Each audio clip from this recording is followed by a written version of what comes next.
You're listening to the Wool Academy podcast. This is episode number 58. Hello and welcome. My name is Elisabeth van Delden, and once a week we talk to an industry expert from the wool industry supply chain from farm to fashion and beyond, delivering strategies and insights to be successful in wool and showcasing those beautiful stories wool has to tell. Today I'm very happy to welcome Chantel McAlister. Chantel is a wool handler, a wool classer, as well as a masterclasser in Australia. Besides her passion for wool, Chantel is also a very skilled professional photographer. So while Chantel is working on different farms as a wool classer, she's always documenting life in the shearing sheds with her camera. And this fusion of her two careers has been the inspiration behind her national campaign called The Truth About Wool. And we will talk all about her campaign more in detail in just a minute. But before that, welcome Chantel. It is so great to have you on the show today. How are you? I'm very well. Thank you, Elisabeth. Thank you so much for having me.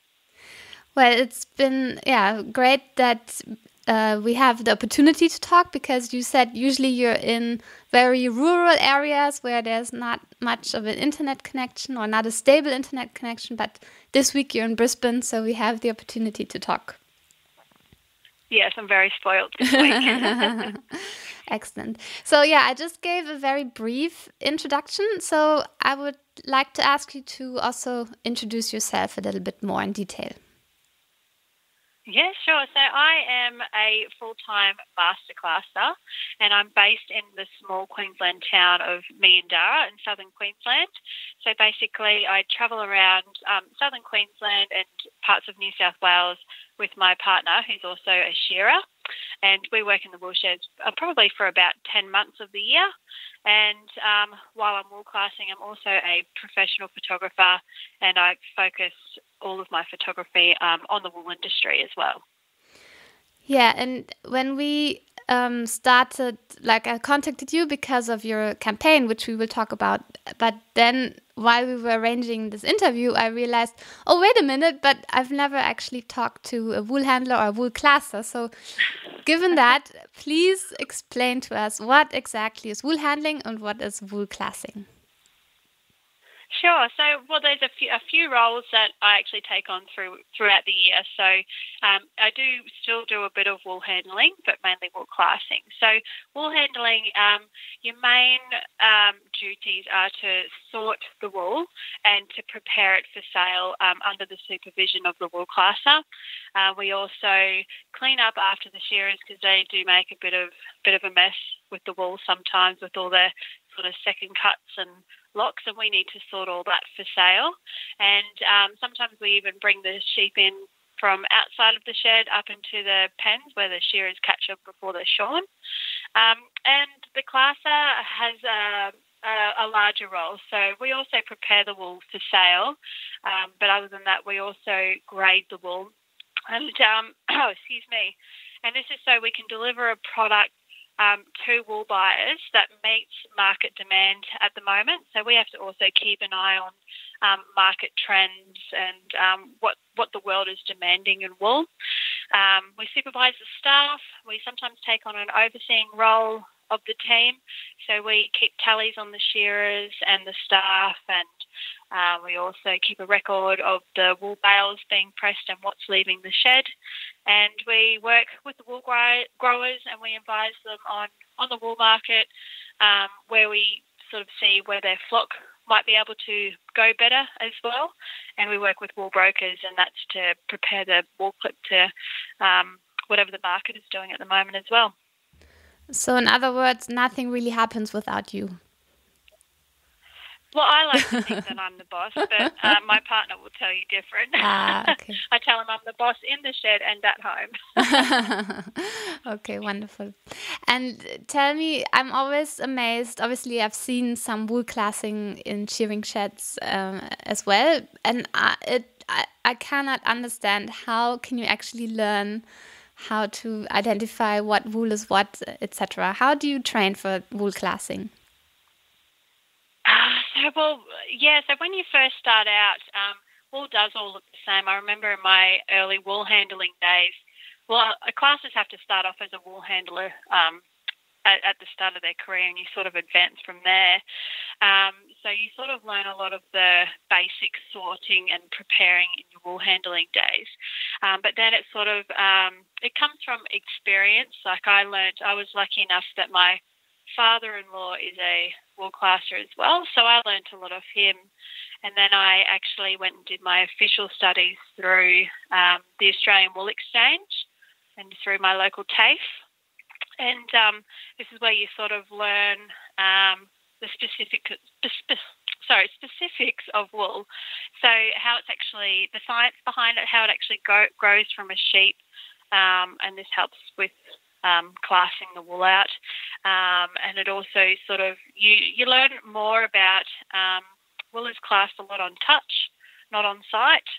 So that sort of comes with practice as well. And I think being a female with softer hands, we have a bit of advantage over the men. Okay. So as a master classer, is that then just kind of that do you have to do a special exam for that, or how do you then become a master classer? Yep, so that's run through the Australian Wool Exchange as well. So once you've held your Australian wool classing certificate, or we call it a stencil, for 3 years, you then need to be invited by them to come and further your studies with them. So we all get sent down to Melbourne and down to the wool stores down there in the testing centre, and they basically give you a broader working knowledge on what happens to the wool clip after it leaves the farm gate. So you see it being tested, being sold, and you get to talk to wool buyers so you can see where the wool is actually going, what it's being used as, and what people are demanding. We're very lucky to also have a couple of courses in staff management so we can sort of keep our shed running smoothly, which is very important as well. Okay, yeah, that sounds really interesting. And I think I will also make sure to put a link to the AWEX website, then people can also look at what is classing and master classing, etc. So okay, so now I've learned from firsthand what exactly wool handling and classing is. But now let's talk about your other passion and your other profession. So you are also a photographer. Tell us how that started. I get asked this question a lot, and I feel like I've always sort of been a photographer.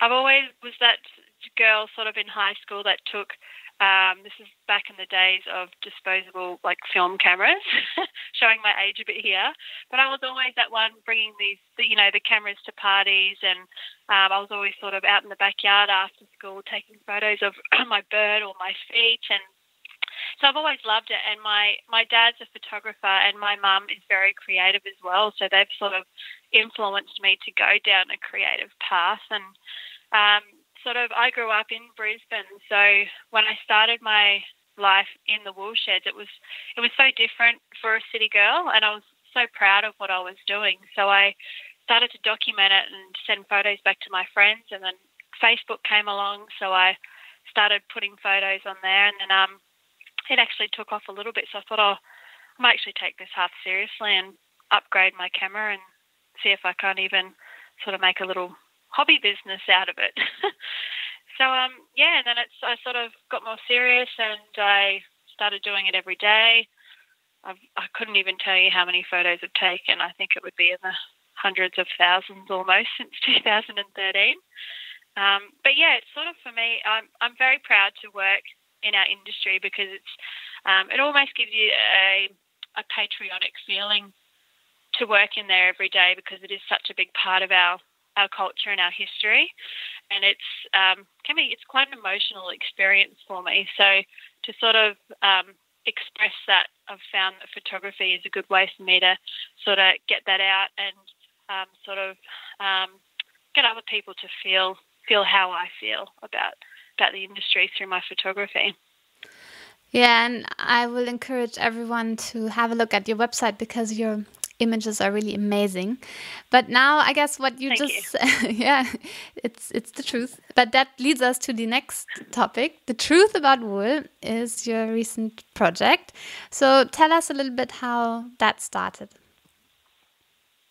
So it started a couple of years ago now. I started the Truth About Wool campaign, and I felt that people didn't know a lot about the wool industry. There was a lot of sort of misconceptions about how wool was produced or how the animals were treated. I know growing up myself in Brisbane, I had no idea. I sort of thought that to get a wool product that you had these old men with blades, almost cutting it off the sheep in this sheepskin format, and this would go straight to old women who would knit it into horrible itchy blankets or those terrible woolen jumpers. And that's all I knew till I met my partner when he was 23 and went to his sheep property. So coming sort of from a place like that and then being an advocate in the wool industry, I just sort of wanted to educate others on the wool industry and let them see just how great the fibre is and how much it has advanced and how compassionate we are and how professional we are at our jobs too. So it's sort of, spawned from my early days of being a city girl. Yeah, and like when I read the title of your tour, The Truth About Wool, I came up with my own theory why you chose that name, but maybe you tell us how you came up with that name. It took me a while to sort of choose that specific name. So I knew what I wanted to portray. I didn't want people to wonder what I was up to. I wanted them to see the name of my campaign and be like, yep, that's her mission. And The Truth About Wool was sort of always the base name that I always had for it, because I was sitting there thinking, so what do I want to portray? I want to portray what goes on in the wool industry, the truth about wool. And I tried to make it a bit arty and a bit clever, but I kept coming back to just that simple base name of The Truth About Wool. So I sort of stuck with it and ran with it, and it seems to be grabbed quite a bit of attention, which has been great. Yeah, so my thought was, and maybe you can add that to your, is because when you see negative campaigns about the wool industry, they always use the term "the truth about wool," but meaning kind of, whatever they think is not is the truth. So I thought, yeah, you're playing actually, you're putting it to the positive and using their kind of claim, but actually, yeah, showing the real, non-fake pictures. So, and when I Google The Truth About Wool, actually you come up first now on Google in my ranking, at least here in Germany. So I think that, yeah, isn't it great? Yeah, that's pretty cool. So well done on choosing that theme. Yeah, it did. Sort of when I was deciding, I sat on the name for a few weeks. The few people that I did tell, it was sort of 50-50 for or against it. And yeah, I did actually Google that phrase, The Truth About Wool, and all that came up was negative imagery and, sensationalized things that weren't necessarily whole truths about the industry. So that's sort of, I think that concreted it sort of towards the end for me as well. Like, I didn't want people going on there and thinking that was the truth about wool, because, well, we're also so busy in the wool industry. I don't feel that people have time to sort of update their social media all the time or start a lot of websites showing how we work.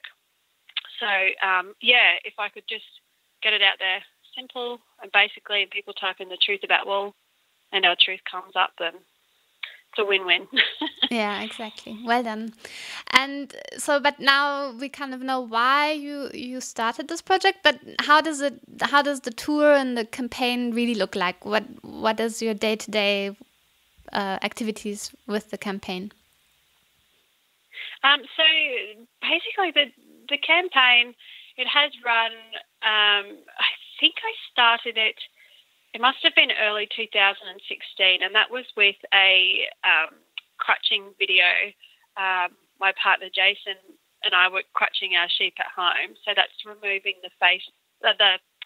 the wool from around the face and around the crutch from the sheep to stop them from becoming fly blown and from becoming wool blind. And I was just dabbling in a bit of videography, and once I sort of put it all together, I said to him, I wonder if I should just publish this on my Facebook page and make it more of an educational video. So that's sort of how it all started. So, and I just feel like that I do a lot of photos every day when I'm working in the wool industry. So my social media is actually, it's sort of like a bit of a daily blog for me as well. So I'm sort of educating people on the day-to-day through my social media. And then the campaign, it's not run, well, the tour, I should say, isn't run every day. So I'm actually just about to go on maternity leave. So it's sort of put a bit of a spanner in the works there. Thank you. Wonderful. It's a bit unexpected. So the tour has actually been put on hold while I go on maternity leave for about 5 months.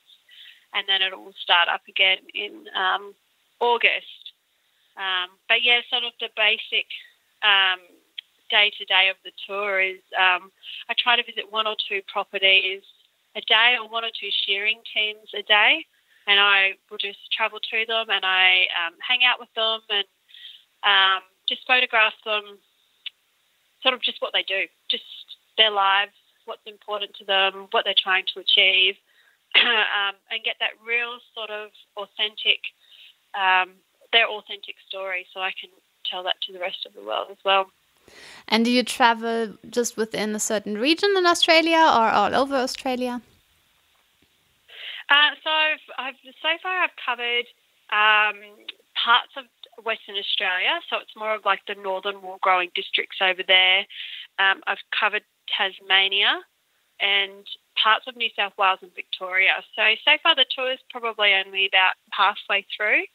I'm not visiting places that no longer run sheep. So in Australia, the Northern Territory have no more sheep anymore. So I feel like the history of the wool industry has been covered, and I'm just sort of focusing on the modern day industry. So yeah, I've still got South Australia and other parts of New South Wales and Victoria I've got to get back to, and some smaller islands like Kangaroo Island, Phillip Island. Yeah, still got a fair bit to go. Great. You get to travel where other people have to take vacation and long time holidays, but you can get around Australia. I'm pretty blessed. Yeah. Yeah, and I get to see too some amazing places that I don't feel that other people will ever get to experience. There was a property just south of the main island of Tasmania, and the little island is called Bruny Island. There's a property on there called Murrayfield, and we actually went walking by foot, myself and one of the wool growers, and he took me up to places where only a few people have ever walked. So it was such an incredible experience, and I've been very blessed to have those parts of people's lives shared with me. And was there one, I mean, this was probably a very special moment, but is there one moment that you remember that is like your most favorite one so far? I try not to play favourites, but there was this moment in Tasmania as well. I visited an incredible woman there by the name of Nan Bray, and she's a wool grower, and she also takes her beautiful superfine wool and turns it into specialty yarn. And she has a mob of, I think it's around 500 sheep, and she has a very holistic way of farming. So she took me up to her mob, and usually when you go and visit a mob of sheep, they sort of will instinctively run away from you. But she has taken on shepherding practices, and I watched her and photographed her walk through her mob, and they just followed her. It was almost like watching Snow White. It was incredible, like over these beautiful hilltops in Tasmania. And then she invited me to join her, and she sort of led them to the top of this hill and walked away. And while I'm used to sheep running away from me, they just came to me, and I sat there. Must have been for about 10 or 15 minutes, and it was almost like I was in a meditation. And they came up and they sniffed me and they just grazed around me, and it was incredibly calming. And it's sort of one of my happy places now when I need to go there. Yeah, that sounds really amazing. And then it's wonderful that you can actually also share that moment on at least on picture or on camera with many more. Yeah.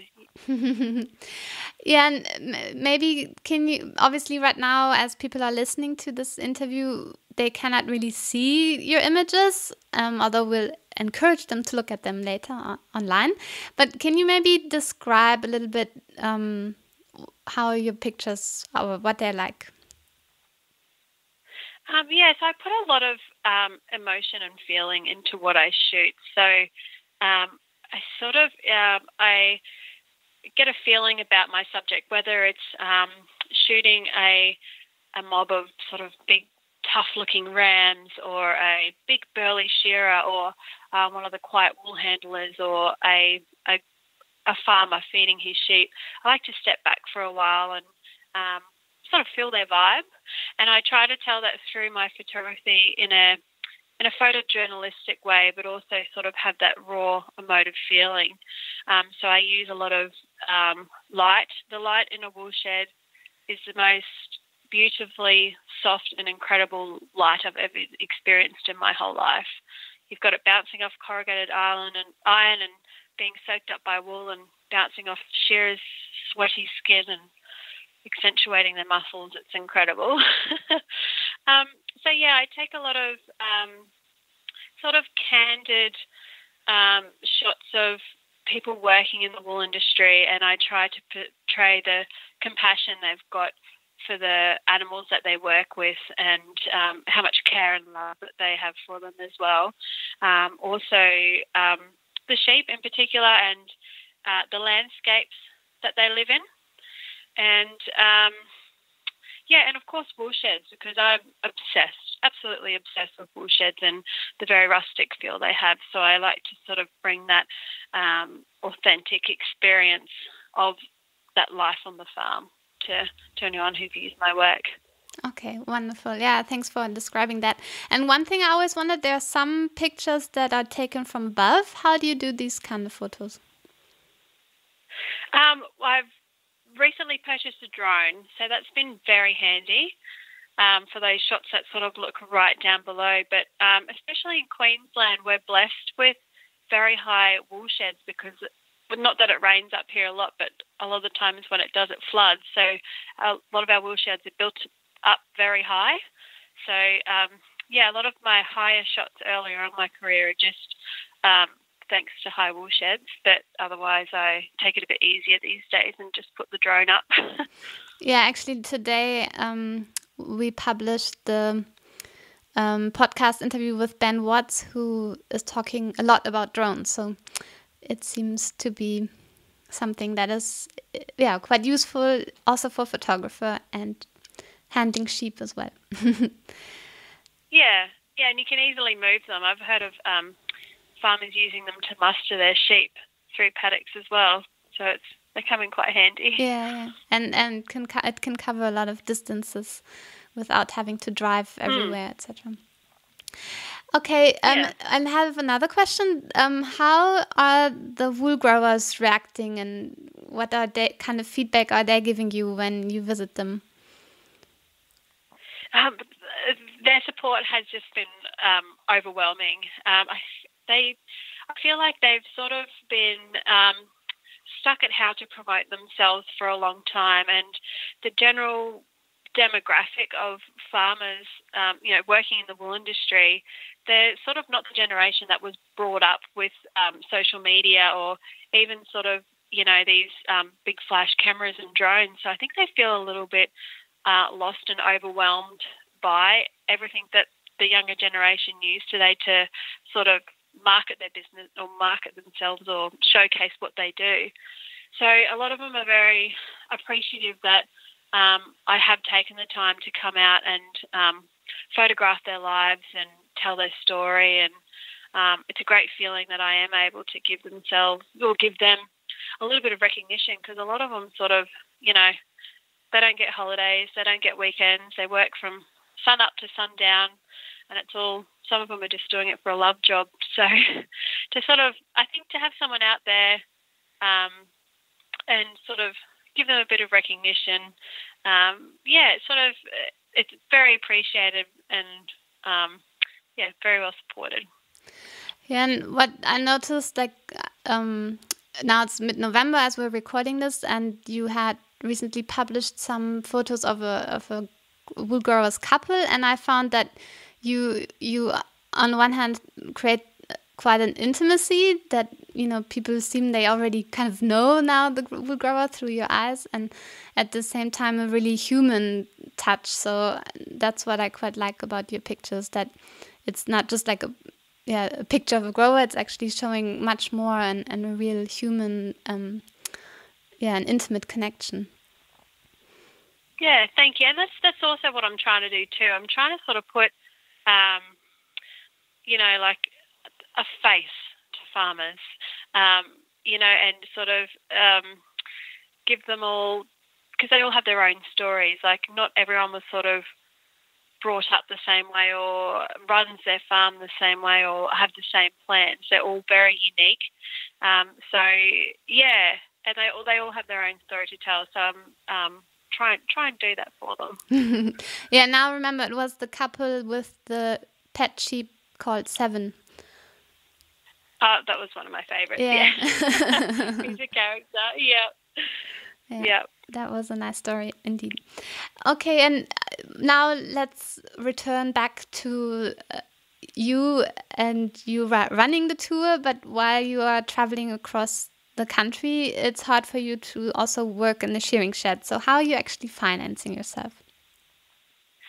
So it's mainly self-funded with a large credit card debt. But I've also got a GoFundMe campaign running, which a lot of people have generously donated to.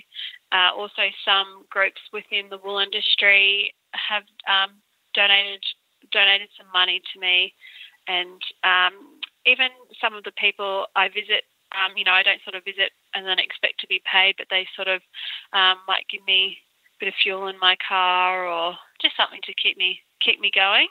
So the industry itself has been quite generous, and I think they're backing me a lot. So they are trying to keep me on the road where they can as well. And do you also sell your photos?